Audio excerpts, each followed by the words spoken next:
우리가 더불어 사는 현재를 진단해 보셨나요? 우리가 더불어 사는 우리의 현실은요, 절망할 수밖에 없다는 결론 아닌 결론입니다. 사실 인류 역사는 지금까지 절망할 수밖에 없는 현실의 연속이었습니다. 인류의 평화를 파괴하는 전쟁은 지금도 멈추지 않습니다. 악의 세력은 좀처럼 사라지지 않습니다. 일순간 수많은 사람들의 목숨을 빼앗아가는 무서운 질병은 지금도 계속되고 있습니다. 존엄한 인간관계를 무참히 파괴하는 흉악한 범죄는 날이 갈수록 더해지고 있습니다. 상식선을 벗어난 끔찍한 죄악들은 언제쯤 끝이 나게 될까요?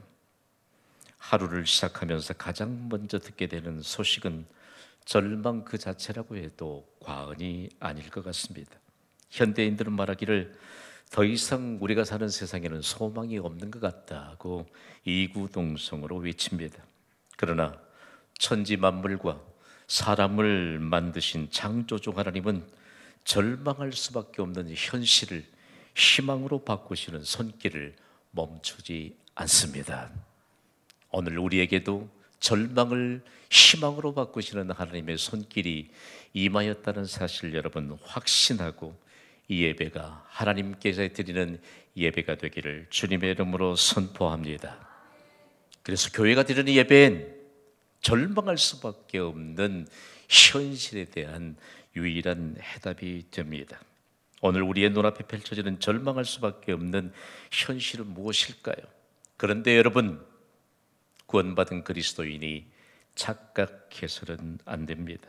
하나님이 부여하신 천하보다 귀한 한 생명이 마치 누가 쓴지도 모르는 작자 미상의 고전 소설처럼 잘 먹고 잘 사는 것으로 끝나지 않습니다.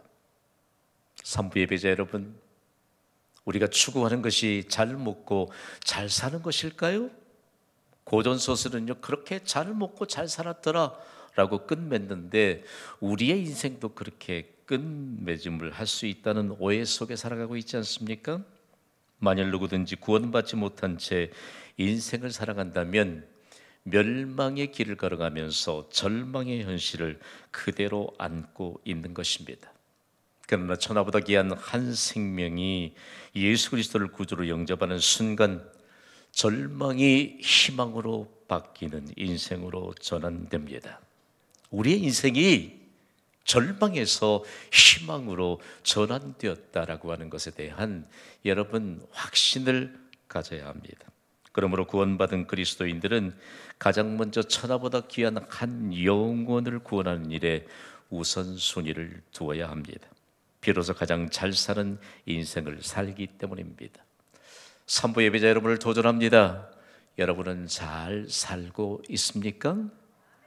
우리가 잘 사는 근거는 예수 그리스도인 줄 믿습니다.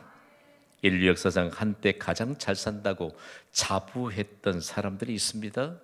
이 사람들은 진짜 우습지도 않아요. 자기들이 제일 잘 살고 있다. 1500년 동안이나 세계를 지배하고 짓밟았던 로마 제국 시민들입니다. 그들은 계속해서 무력으로 영토를 넓히면서 수많은 나라와 민족들을 정복했습니다. 저는 로마 제국의 심장부였던 로마를 순례하면서 로마인들이 더 잘 살기 위해서 비축했던 것을 더 세밀하게 알 수 있었습니다. 로마인들이 더 잘 살기 위해 비축했던 것은요, 대표적으로 음식이었고 값비싼 옷이었고 고급 가구였고 보석이었습니다. 특히 음식 얘기를 좀 할까요? 그들은 여러 나라를 정복하고 피 흘림을 계속하면서 착취물을 가져다가 매일 3회 짐승 음식을 잔뜩 쌓아 놓았습니다. 그리고 매일 파티를 벌였습니다. 여러분, 우리에게 하나님이 주신 가족 부대 뭔지 아시죠? 이게요, 신축성은 있어요.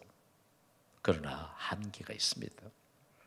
음식을 어느 정도 먹으면 너무 음식에 탐하면 안 돼요. 목에까지 차오르면요, 로마인들이 그걸 다 토해내고 다시 구역구역 음식물을 채워넣고 그렇게 동문적인 욕구를 충족시키면서 잘 산다고 했습니다. 그래서 세상 따라가지 마세요. 우리가 괜히 마침이라 두리번거리는 그런 인생을 살도록 우리에게 구원의 은총을 입혀주시지 않는 것 정도라는 사실들은 우리는 기억하고 살아야 합니다. 이들이 과연 이런 것들을 비축해 놓고 잘 사는 나라로 인정을 받았을까요? 로마 제국이 유지되던 1500년 동안 절망할 수밖에 없는 현실을 무수히 만들어냈습니다. 로마 제국 황제들은 저 유명한 율리우스 카이사르를 시작으로 70% 이상의 황제들이 암살을 당했습니다.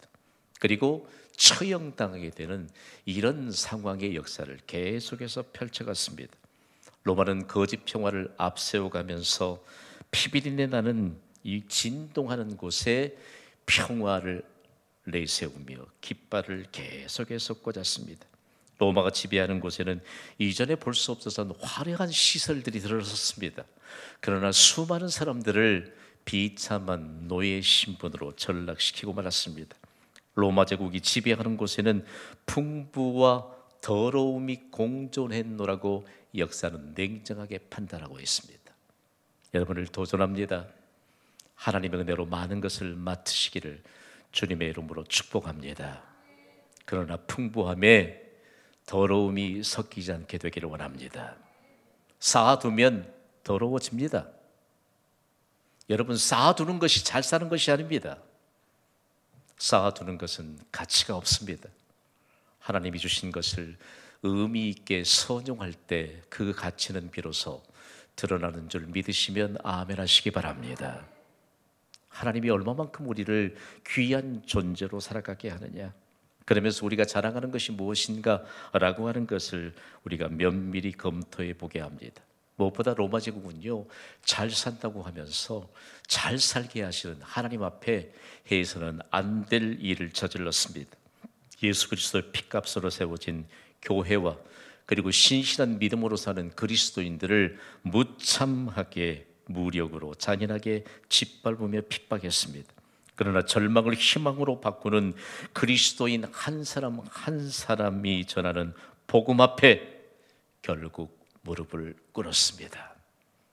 그리스도인 한 사람이 전하는 복음에 도대체 무엇이 담겼길래 잘 산다고 자부했던 로마 제국이 무릎을 꿇게 되었을까요? 무엇이 복음 안에 담겨 있길래 그들은 복음 앞에 무릎을 꿇었을까요? 오늘 우리가 담대함을 가질 수 있게 되기를 주님의 이름으로 선포합니다.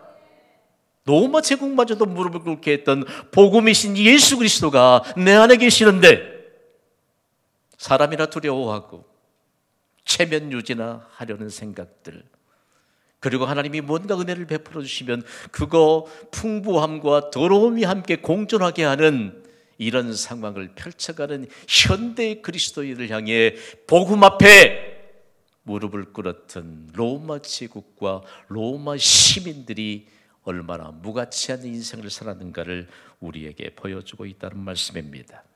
복음은 능력입니다. 복음이 제일입니다. 복음 앞에 모든 세력들이 무릎을 꿇습니다. 이 일을 증거하도록 하나님은 교회를 세우시고 특별히 경신교회를 통해서 이 시대와 다가오는 시대를 복음으로 섬기게 하십니다. 오늘 우리에게 주신 본문인 고린도후서 2장은요, 절망을 희망으로 바꾸는 복음에 담긴 실체를 증거하고 있습니다. 먼저는 절망을 희망으로 바꾸는 사람들이 등장합니다. 우리 먼저 좀 이 은혜를 미리 좀 받아보래요. 가장 가까이 있는 분에게 이렇게 축복하겠습니다. 우리는 절망을 희망으로 바꾸는 사람들입니다. 시작. 우리는 절망을 희망으로 바꾸는 사람들입니다. 예배에 오면 좀 눈이 반짝반짝 거려야죠.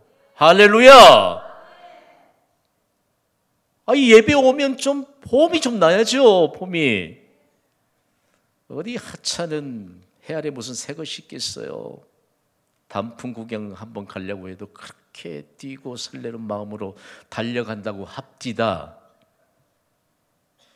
복의 주관자이신 하나님 앞에 나오면서 절망을 희망으로 바꾸는 사람들로 증명되도록 우리를 이 예배의 자리로 부르셨는데 온 세상 절망을 다 안고 있는 표정으로 앉아 있으면 매우 곤란하다고 하나님이 말씀하십니다.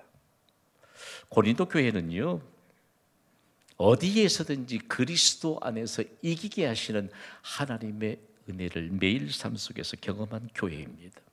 특별히 바울 사도가 이방에 세워진 교회들을 향해 모범적으로 메시지를 전할 때 고린도 교회가 경험하고 고린도 교회에 있었던 그 정황들을 그대로 담아내고 있습니다.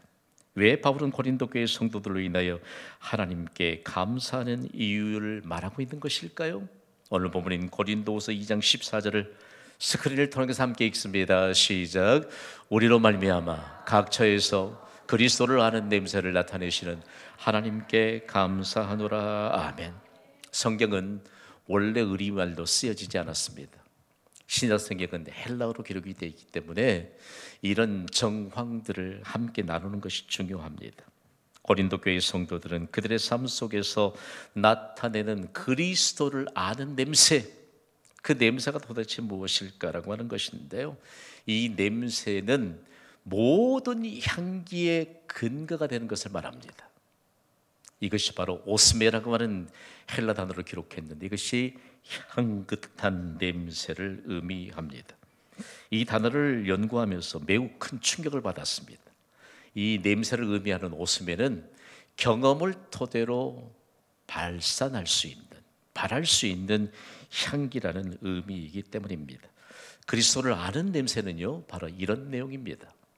예수 그리스도를 다른 사람에게 전함으로 풍겨나는 향긋한 냄새를 말합니다. 지금부터 잘 들으셔야 합니다.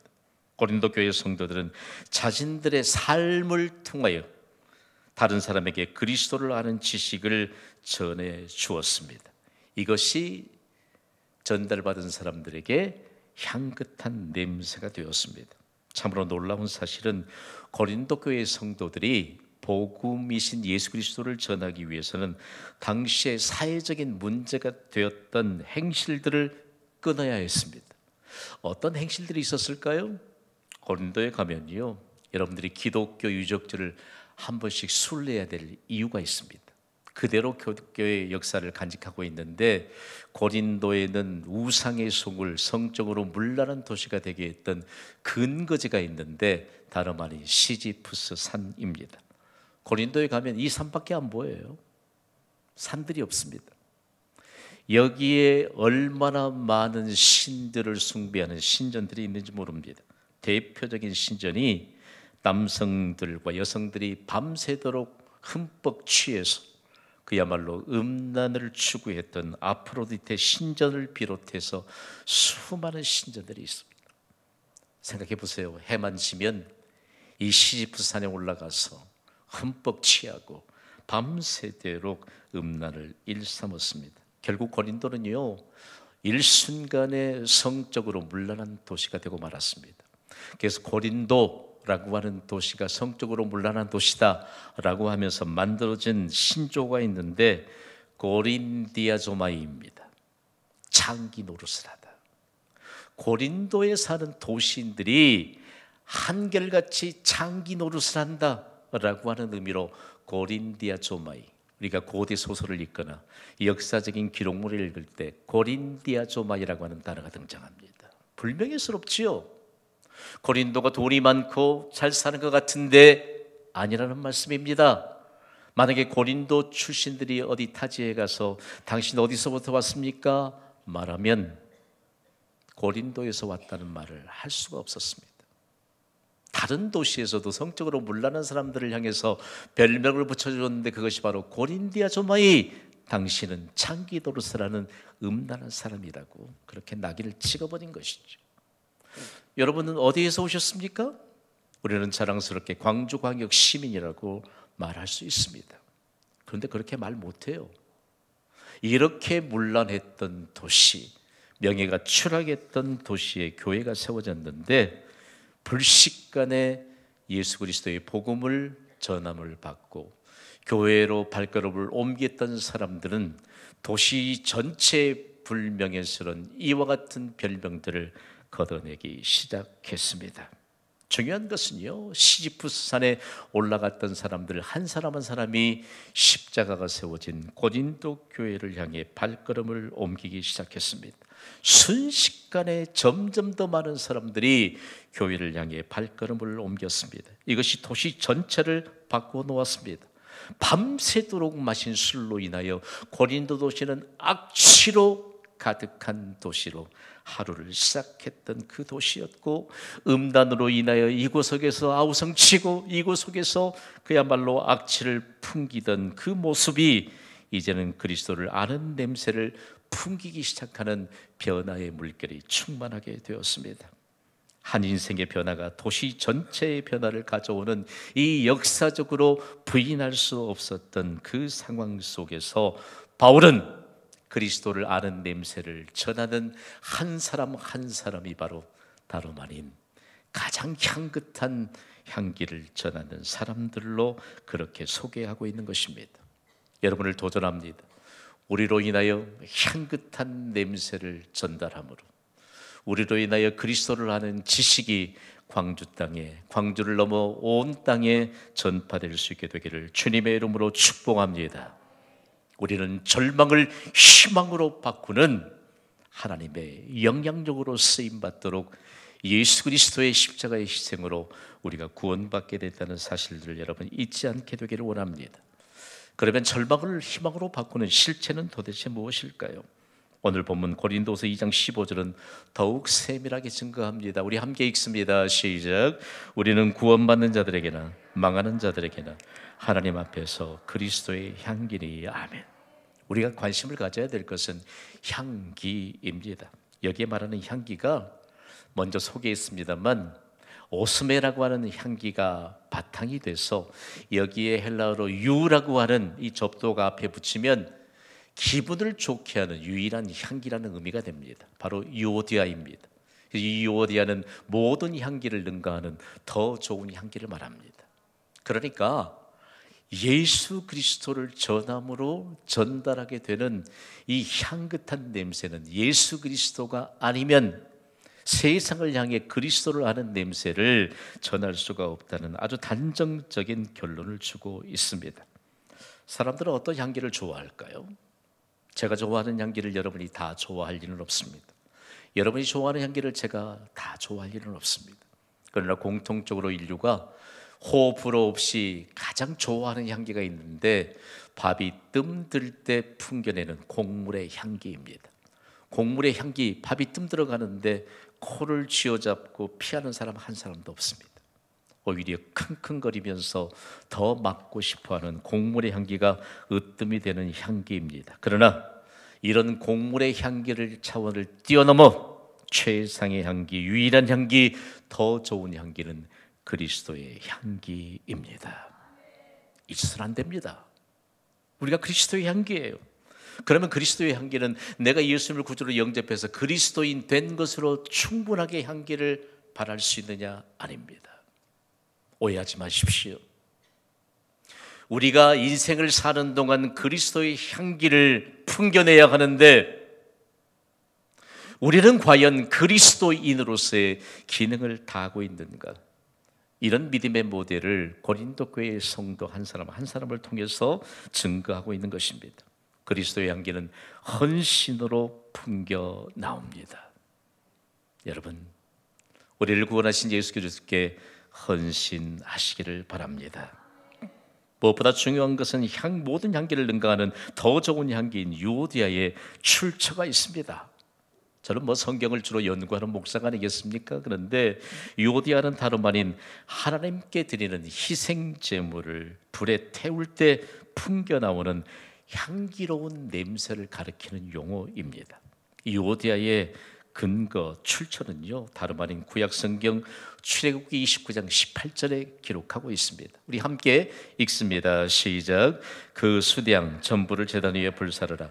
이는 여호와께 드리는 번제요, 이는 향기로운 냄새니 여호와께 드리는 화제니라. 아멘. 여기에 향기로운 냄새가 더 좋은 향기, 최고의 향기, 유일한 향기를 의미하는 유오디아의 출처라는 말씀입니다.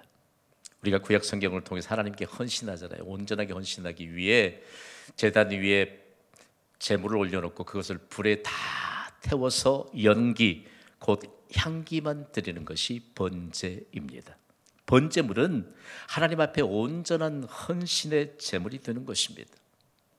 여러분, 중요한 내용 하나, 우리가 하나님 앞에 마치 우리 자신을 다 하나님 앞에 온전히 헌신하게 될 때 그 향기가 하나님께 올려지는 것처럼요, 예수 그리스도는 우리의 죄값으로 짐을 대시기 위해 십자가에서 향기로운 제물이 되셨음을 믿으시기 바랍니다.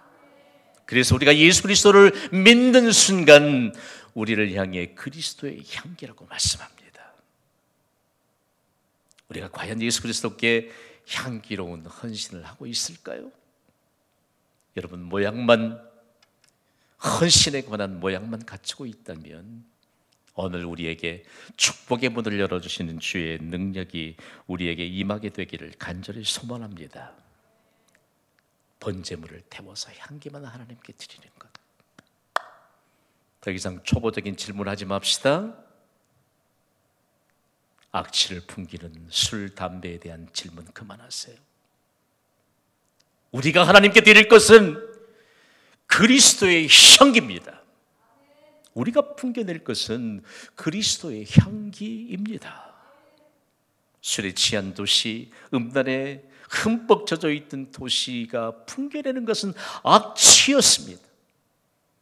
그러나 한 사람 한 사람 고린도교회 성도들이 그리스도의 향기를 풍겨낼 때 얼마나 장엄한 하나님의 역사가 펼쳐졌을까요?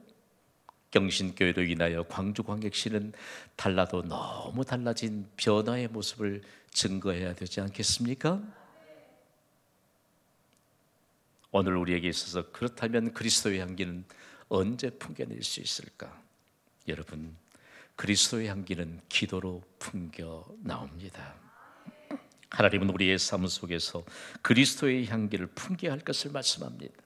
왜 기도가 중요할까요? 기도는요, 그냥 앉아서 주문 외우는 것이 아닙니다. 내 자신을 온전히 하나님께 맡겨드리고, 그리고 기도할 때 나는 낮아지고 예수 그리스도만 높아지기를 원하는 겸손한 자에게 주시는 하나님의 은혜를 사모하는 이와 같은 아름다운 믿음의 행동이 있으므로 기도를 통하여 그리스도의 향기를 풍겨낼 수 있는 것입니다. 중요한 것은 성경은 우리에게 충격적인 역사적인 사실을 전달하고 있습니다. 사도 요한이 에베소에서 복음을 전하니까 수많은 사람들이 예수 그리스도께 돌아옵니다. 로마 제국 깃발이 꽂아진 곳에 로마 제국의 깃발 앞에 가서 로마 제국에 복종하겠다, 로마의 황제가 우리의 주가 되신다, 거짓 고백하던 자들이 십자가를 향해 나오기 시작합니다. 로마 제국이 두려움을 갖더니 결국은 사도 요한을 반모섬이라고 하는 곳에 유배를 보냅니다. 저는 그 반모섬에까지 4시간 반에 걸쳐서 배를 타고 옮겨가면서 성경이, 요한계시록이 교회가 없던 곳에서 그곳에 바위 동굴 안에서 사도 요한이 주일에 예수 그리스도의 이름을 부르면서 기도하던 그곳에서 받은 계시가 바로 요한계시록입니다. 요한계시록 5장 8절은 이렇게 증거합니다. 읽습니다. 시작. 그 두루마리를 취하심에 네 생물과 24장로들이 그 어린 양 앞에 엎드려 각각 검은고와 향이 가득한 금 대접을 가졌으니 이 향은 성도의 기도들이라. 아멘. 돈 자랑하지 맙시다. 명예 자랑하지 맙시다.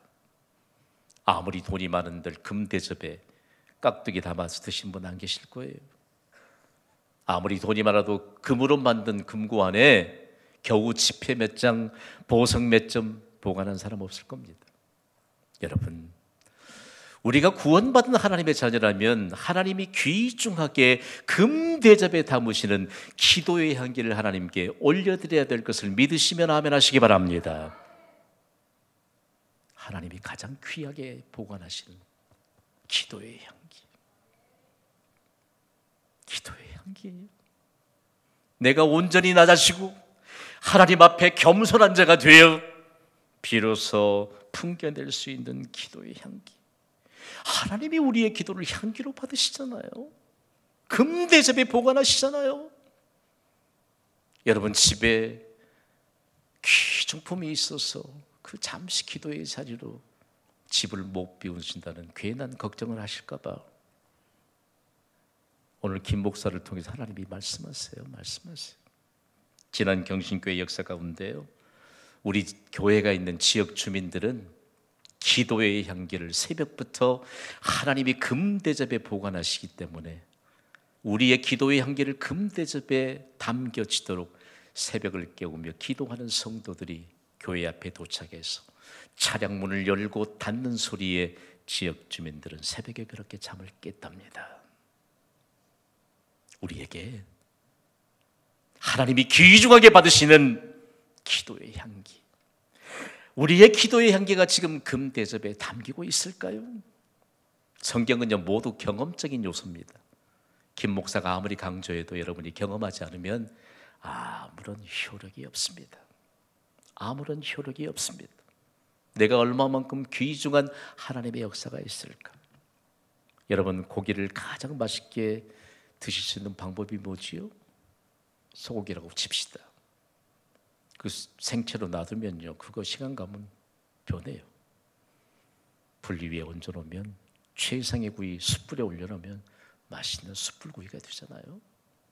성경은요 마치 우리에게 아무리 기록된 말씀이 있다 할지라도, 선포된 말씀이 있다 할지라도 이것 내가 믿음으로 받고 믿음의 행동으로 옮기지 않으면 아무런 효력이 없습니다. 고린도 교회 성도들, 술 그거 아니야. 그거 안 마시니까 오히려 훨씬 더 좋아. 악취 아닌 향기로 바꿔지는 역사. 담배, 악취. 초보적인 질문이 사라질 때 도시를 흥왕하게 변화의 도시로 만들어갔던 그 증거가 오늘 경신교회로 말미암아 광주 땅에 충만하게 되기를 주님의 이름으로 선포합니다. 오늘 결론의 메시지를 우리 다 함께 선포합시다. 시작. 우리는 절망을 희망으로 바꾸는 그리스도의 향기입니다. 좀 더 세밀하고 구체적으로 적용해 봅시다. 경신교회 성도들이여, 세상에 짙게 드리워진 절망의 계절을 희망의 계절로 바꾸는 그리스도의 향기로 증거되는 인생을 사시기를 우리 주 예수 그리스도의 이름으로 축원합니다.